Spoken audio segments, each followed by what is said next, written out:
welcome. Come in, come in, come in. This is Tamika's Den. I'm Tamika. Get on in here, y'all. Get on in here.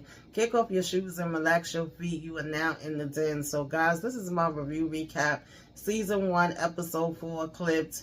Baby, okay, we are winning ugly in this episode. Behind every great fortune is the opportunity to sell the F out. We are going back into time, okay? We got Doc going back into time with Rodney King and how it made him feel when this verdict was first, read. We got daggone white people that's like, oh, go ahead. A white neighbor that's bringing over some oranges. And we found out that Doc is married to a white woman who he, of course, has, 2 kids with, and she's pregnant with a new one, and he's kind of taking his frustrations out on her, whereas his dad is saying, don't be mad at her. She wasn't on the damn jury, and you didn't have a problem with it when you were sitting here marrying her and making these babies with her. And dad is also just kind of saying, relax, relate, have a coke and a smile, okay? He don't want to hear no damn complaining. He telling Doc that he living a good life. I said, okay, sir. Meanwhile, Donald was always raggedy, trifling, low down, dirty dog. He was always cheating. He was always grimy. He was always lying. He was always conniving. We got a damn lawsuit with a damn discrimination. We got somebody that damn done passed away. We got depositions being done about him. We saying that this chick is a stalker, but really is his lover. Shelly is just trying to play willfully damn ignorant. We also going back in time with, Elgin, and Elgin is basically at a place where they trying to give him his walking papers, okay? They told him, keep on walking, ain't no talking.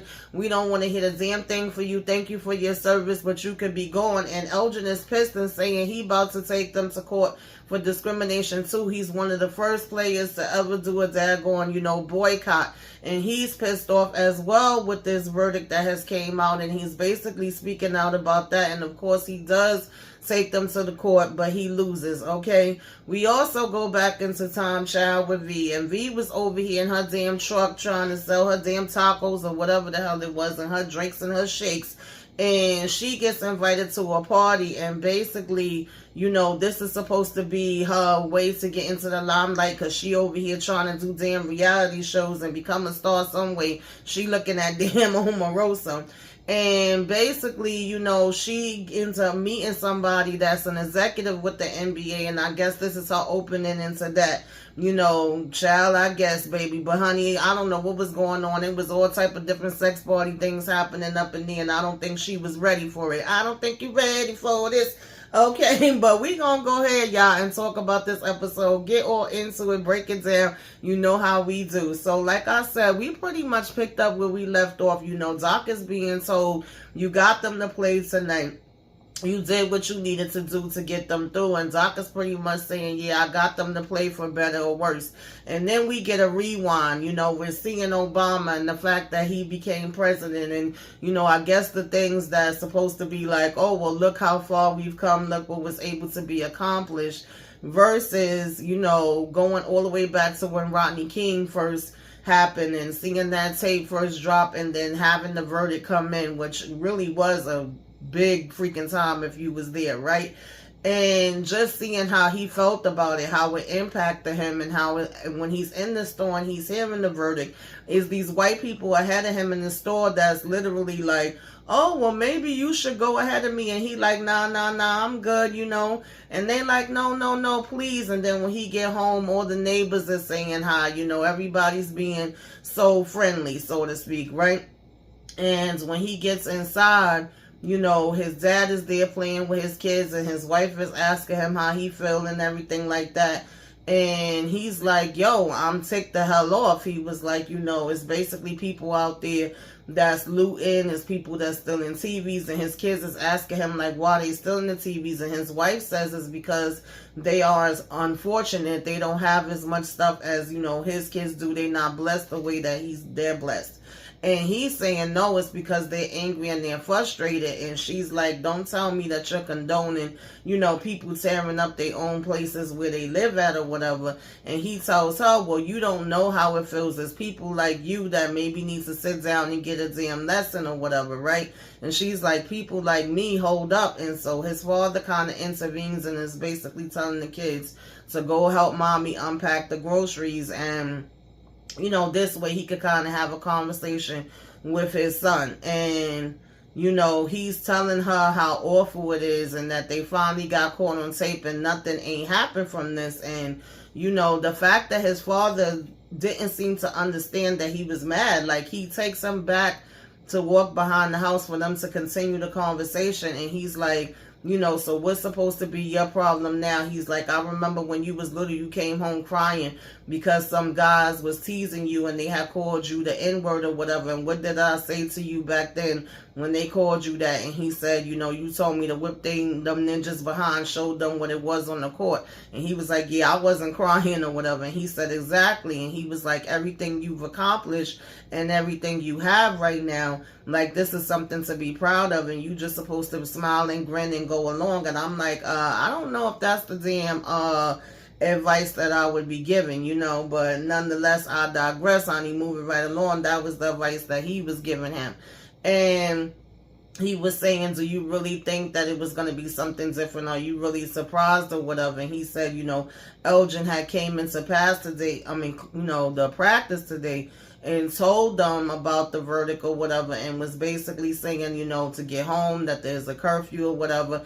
And that when he asked about the game the next day, Elgin looked at him like he was the most disappointing person ever. And he was like, oh, so you letting it get to you that he looked at you like, you know, he was disappointed you really care about how people, you know, think about you, and the fact that he think you know, you're thinking that he thinks you're a sellout, so now all of a sudden you trying to be in your Malcolm X bag today. And he's like, you know, who's the biggest sellout? The one that's playing for Donald Sterling for a year, or the one that signed to him indefinitely as a GM? So in other words, of course, saying Elgin is a sellout, and because, you know, Doc is only supposed to be here for a year, he's just biding his time and doing what he got to do, so therefore it's okay. But funny how it's flipping, and, you know, in the present time, you working for him. So what does that say? You know what I'm saying? At the end of the day, for the example that you wanted to use for, you know, your son at this time, right? And you got this neighbor bringing over oranges, and she like, Susan, more oranges, and she talking about some, is it oppressive? Girl, bye. Oh, gosh, child. And, you know, then she's asking about whether they canceling the game, and they was like, that's what he was trying to figure out. So, you know, they had left her and the damn neighbor in the kitchen, and that's when they walked to the backyard or whatever. And he pretty much was like, you know, look around you. You got this house, you got the pool, you got the kids, you got everything, you know, that you need. You live in a very good life. And the fact that he was like, you're not gonna mess this up for me, like, he looking at what the hell he gonna get the hell out of it. So that kind of turned me off. I definitely was not impressed with Daddy and his insight that he had on that. But, you know, it pretty much is what it is. That's, you know what I'm saying, what the father was given, child. Okay, we can't expect everybody to, you know, have the same beliefs and do things the same way. So we flip over to V, and we go back into time with her, and she's on this truck, and she's also on a call where she's trying to figure out, like, you know, what's going on, because she pays the bills for her mom, but they like telling her, well, your mom ordered up this stuff, so this is what the hell, you know what I'm saying, you gotta pay. And she's like, yeah, I get that she has, you know, whatever spending habits. I guess she wanted to kind of put a cap on it and be able to control it, since she is the one that foots the bill. And she gets a call on the other line where she's telling them, like, oh, hold on, please don't hang up. You know, I need to take this call real quick. There's a child that's over here choking, or whatever damn excuse she gave them. But really, it was another call on another line to find out about whether she's getting cast in a reality show, which just so happens they say Flavor of Love. But apparently she's been putting in for a whole bunch of these.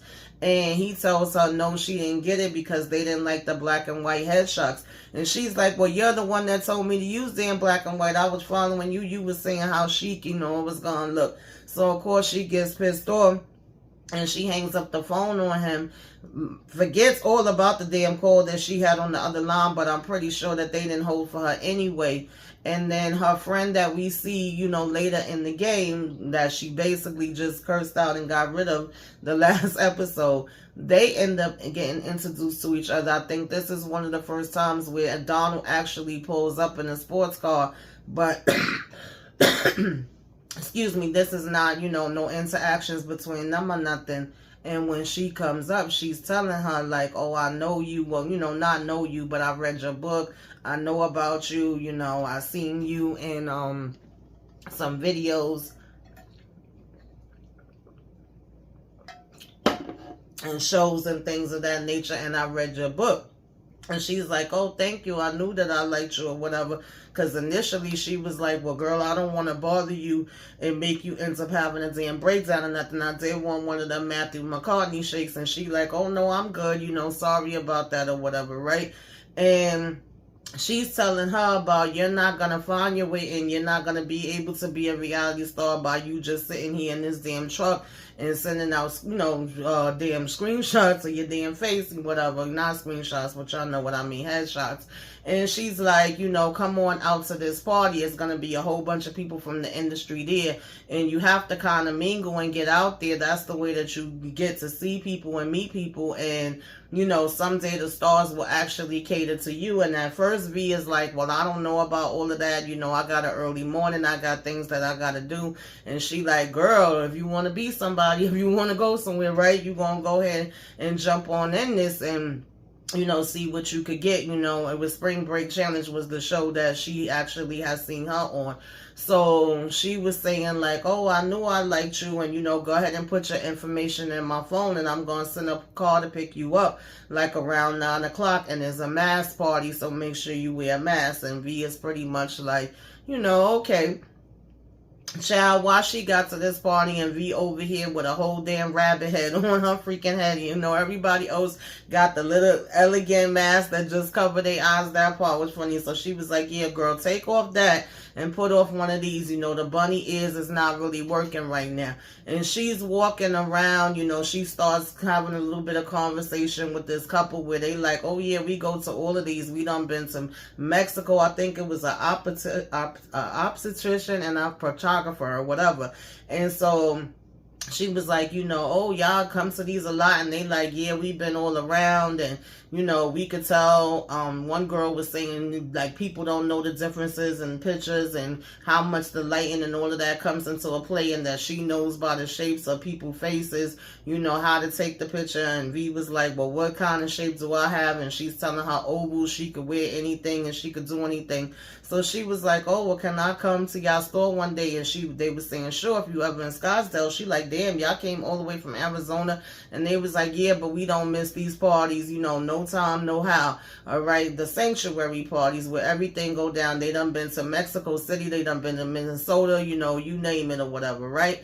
And so she like, oh, okay, cool. And then you hear the guy like, oh, and when she turned around, it's somebody having a whole threesome, foursome, whatever on the damn on the damn couch right in front of them in the middle of the damn party or whatever. And she like, oh, and in the meantime, while she turning around and looking at that, he done stuck his damn finger up her butt. I'm like, what is going on? What kind of party is this? I know you said it was going to be, a little celebrity, on whatever party, but baby, okay, Hollywood, that goes to show you. So nonetheless, she pretty much keeps trying to get away from people and just walk away. When they offering her a drink, she don't take it. But when they pass by with some shrimp, she take one of those and she eating it. And she goes into a room that was dark and turns on the light. And baby, everybody was having a freak off party in that damn room. It was full of people that was like, whoa, turn the damn light back out. So then she go in the damn kitchen. And she's there by herself, and this guy walks in like, oh, what's going on? And she's basically like, I'm sick, I'm not feeling well. And he's like, well, what's wrong with you? She talking about something, I got diarrhea. I wasn't mad at her for that, though, because we said, listen, y'all ain't about to get me. I don't know what the hell happened in here. And the girl had already pretty much told her when she was trying to leave, like, oh, well, the party bus don't leave till 7 o'clock in the morning. And mind you, she thought she was going to pick her up, personally. She didn't know it was going to be a party bus. And she was like, does it matter? You got here. Like, just make it yourself useful. If you want to do something and you feeling frisky, that's fine. And if you not, then you don't have to. Nobody's not going to force you to. And she was asking her, was she a pimp? And she like, nah, I'm not no pimp. I'm just coming here and bringing people to a good time where they can have have different options. I said, okay, girl. So when she's in the kitchen and this guy comes in and she tells him that she has the diarrhea, he basically was like, well, this is my house. He goes in the cabinet and, you know, passes her something that I guess would help her stomach with that issue. And then, you know, he's asking her, is this her first time coming to something like this? And she's like, yeah, she's a virgin. And he like, oh, cool, yeah, a virgin or whatever, right? And, you know, at one point, I think it was an orange that she picked up or whatever, and he had took the orange from her and bit into it, and he like, oh, and she like, well, what the hell happened? He talking about my veneers, you know, I've always had a problem with my damn teeth, don't worry about it, it'll be okay in a minute. And he was like, you know, he don't know what's wrong with him, he always seemed to mix everything up, and basically was complaining about different stuff. And she was like, well, I don't understand what you're complaining about, it kills me. You got this big gorgeous house, you got this beautiful kitchen, I'm pretty sure you've never, you know, probably never even cooked in here before, and this, you know, knife seems like it's really expensive, like it probably will cost $1,000. And he like, well, I don't know, to be honest with you, you know, Shaq gave me that as a Christmas gift. And then somebody's yelling and they asking, you know, where the first aid kit is, and he tells them, you know, where it is or whatever, right? And so nonetheless, you know, she's telling him how all of this is hot and how, you know, he needs somebody that could go show him the sunset. He needs somebody that can remind him of how beautiful, you know, his life is and how much he has to be thankful for. And he's saying how he have a music consultant, an art consultant, a stylist, but yet he still look like shit. And she laughing at that or whatever, you know. He's saying how he stay in his suite, you know, most of the time or whatever. And, you know, she's telling him, well, if you discover talent, that's a talent. But, you know, he's pretty much just being down on himself. And so she's saying that he needs somebody that's going to lift him up. And so, you know, at this point, she beating him in his head, and it seems to be working. So when the party is over and she's leaving, you know, her friend is looking, you know, like, oh, well, obviously it worked out. You ain't feeling too bad no more, girl. You leaving with a gift. He telling you he hope, you know, he see you again. You getting in the car and everything like that. And then she calls and says that her truck had an accident and, you know, she's not going to be able to make it in because remember, she was supposed to have the early morning. And she like, oh, girl, you leaving with a gift box and, you know, you must have really said the gift to Gab. Everything must have ended up working out for you. And she's like, yeah, I took his tooth too, or holding the tooth just in her hand. I'm like, why the hell would you take the damn tooth that broke off? And they laughing about that. I said, child, whatever. I guess if it worked for you, then it worked for you. Now we get over to Donald and his wife. We go back into time with them too. And this must be when, you know, Shelly's friend is first not too long ago broke up with her husband. So she's still going through the motions and pretty much saying she don't understand how she didn't see it coming. And Donald gonna talk about some, oh, well, girl, don't feel too bad. And you probably could find you a little young thing later down the line too, or whatever the case may be. And you know, I didn't see it coming with him either. I didn't know he would get some young little tenderoni, but good for him or whatever. And, you know, Shelly brings up that they have this lawsuit because she was like, well, what the hell is this? And it's like, oh, well, they're suing us down in Chinatown or whatever, or Koreatown or whatever, right? And she like, okay, well, why the hell they suing you? You know, oh, they just trying to say we was discriminating. There's nothing to worry about. And so meanwhile, Donald has some kind of freaking, you know, cyst or whatever on his neck, and she was putting something on that, and he had went about his business, and they were sitting there talking by themselves, and she's asking her, like, so everything seems to be good with you and Donald right now. Shelly talking about, oh yeah, we great, girl, things couldn't be better. Meanwhile, we flip around and see that she at the damn lawyers, and Donald over here talking about some, I mean, she sucked it good. She was sucking it to the left, sucking it to the right, sucking it up, sucking it down, sucking it every which way and all around. And, you know what I'm saying, she did a good job, and I enjoyed myself. And it's like, what? He's saying all of this in front of his damn wife. In the meantime, they like, well, is this your, you know, handwriting is a card from him. She got pictures from him. She's saying all the things he promised her. At this point, he's trying to take back her house. And they like, well, Donald, I don't think we're going to be able to give you back, you know, the house and all the things that you gave to her as a gift. She's saying how he was trying to plan a damn family with her. And he even had met her mother and was bringing her out with them. They like, oh, didn't you take her to Paris?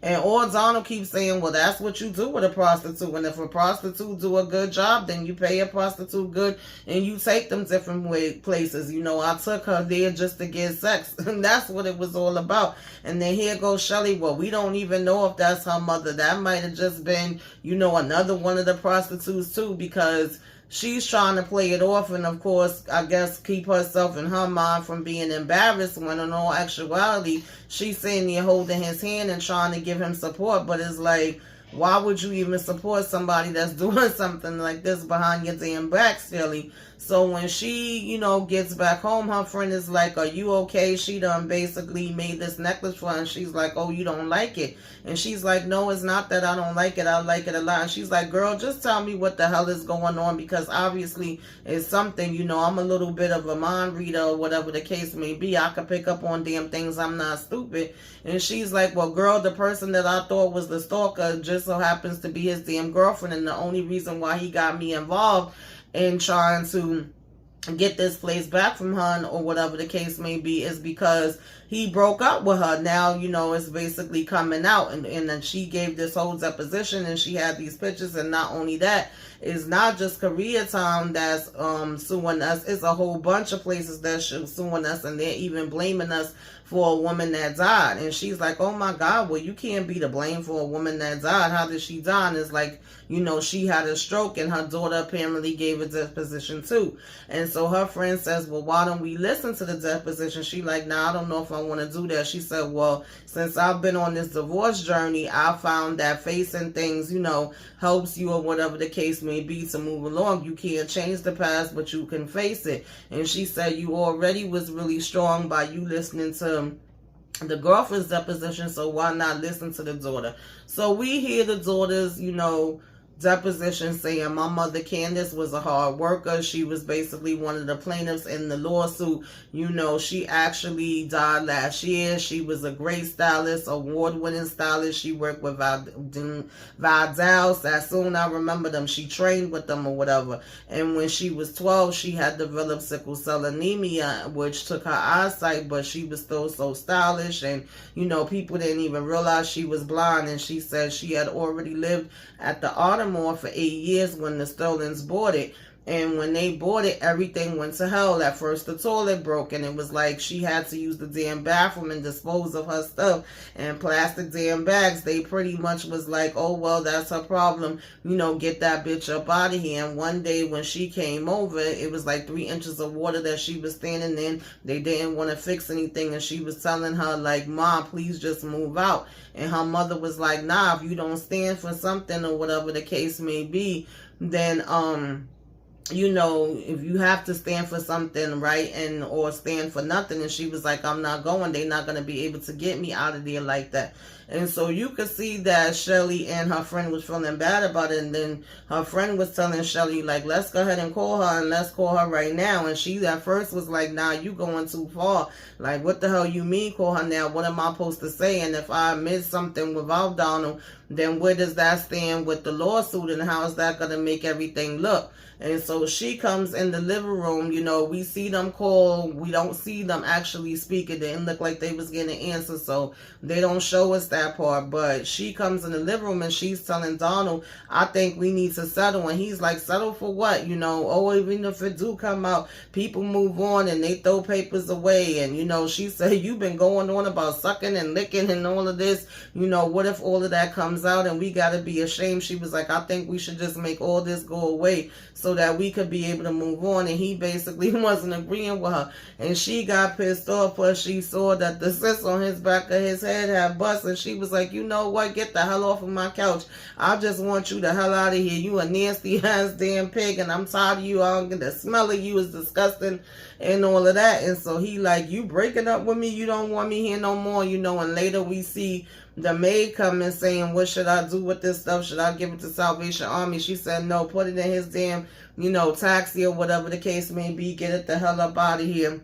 And she was looking at different places on the computer because her friend did mention as well them being able to travel, them being able to get as many massages they wanted and all of that. But of course we know she still was with him after that. So obviously she had took him back again, but that just showed us the pattern and that this was something that was already going on. Meanwhile, we get to Elgin, and Elgin is basically getting a letter where they're telling him like, oh no, it's not a fire, and it's just a little demotion, and you still gonna be here, and we still appreciate the work that you've done. And he was like, you could call it whatever cute thing you want to call it. Like, obviously this is a termination that and y'all trying to get rid of me, and I'm not going no damn where. You still want to be able to use my name without actually hearing my voice and having me have no input. And he was like, this been going on too long. You know how long I sat by and had to be disrespected and talked down on, hear people talking about me in damn bathroom stalls, disrespecting me every which way but Sunday, and I always kept my mouth shut. I never came out. He was like, it's Donald that never wanted to listen to me when I was basically making different suggestions and wanted to bring different things in here, whatever, and they all pretty much get to act like it's nothing going on. And I got to deal with everything, and of course this is Andy that's talking to him, that's coming to be the messenger.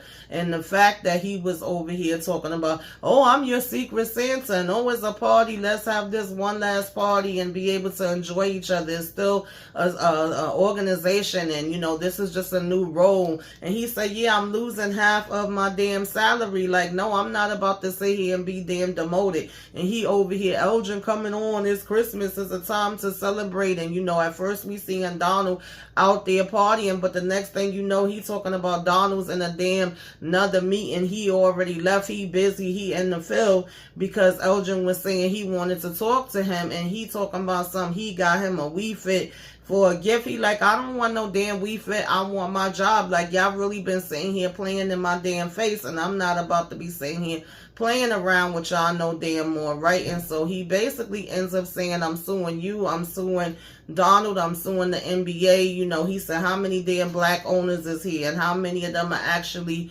getting the money? Count the black execs. Can you tell me that? He said, all of y'all's damn racist. Yeah, Donald might be the most out there with it and acting like, he on the plantation, but he's not there by himself. And he's basically saying the only reason why they brought him in was to entice the black players that they didn't want to pay.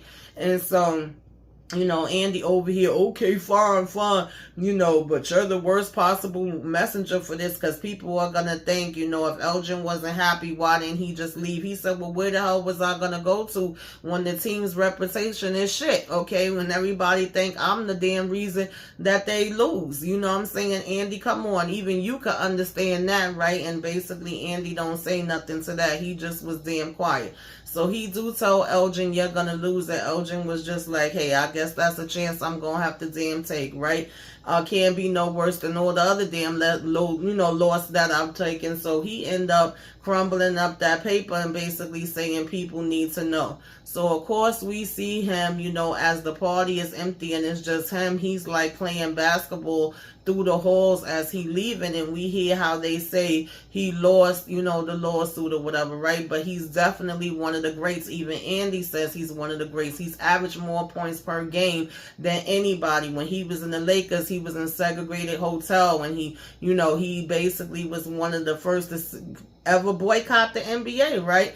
And in the NBA, the Los Angeles situation, he spoke out about that, and he wanted 4 games to reschedule. No word on whether the playoffs would resume or whatever, because he just was not happy with the unrest and what was going on with the whole Rodney King. So it came full circle and connected Elgin and Doc, as far as him being the GM and Doc being the damn player, and them not knowing where the state of this game was going to go because of the situation of, Rodney King, and Doc seeing Elgin on TV talking about it, and him going in the backyard and throwing up daggone, the oranges that the lady bought and busting those up on the damn backboard, of the damn court that he got in his backyard. Him being pissed off and frustrated and not knowing what to do with that anger. And then, of course, he ends up getting waken up by Shelly, of all people, in real time, and her saying, we home now. And that's how the episode ended. So, I don't know, y'all. That was very interesting. It just proved, like, that was part of why Elgin didn't want to be bothered, and why he was saying good luck with that the fact that we have Doc Dad say, listen, you only playing with him for a year and you just gotta smile and grin and go along with it, and him ending up back there and now being in the same position that Elgin was in all of those years ago. And what are you gonna do with it now? Are you still gonna continue to be this person that smiles and grins about it, or are you actually gonna speak up and say something about it? You know, are you making the right decisions with how y'all handling these things? Can you still work along with Sterling? You know, obviously seeing that Sterling just was always this way, because we know it didn't happen overnight and there ain't nothing damn new, so there's no shock about that.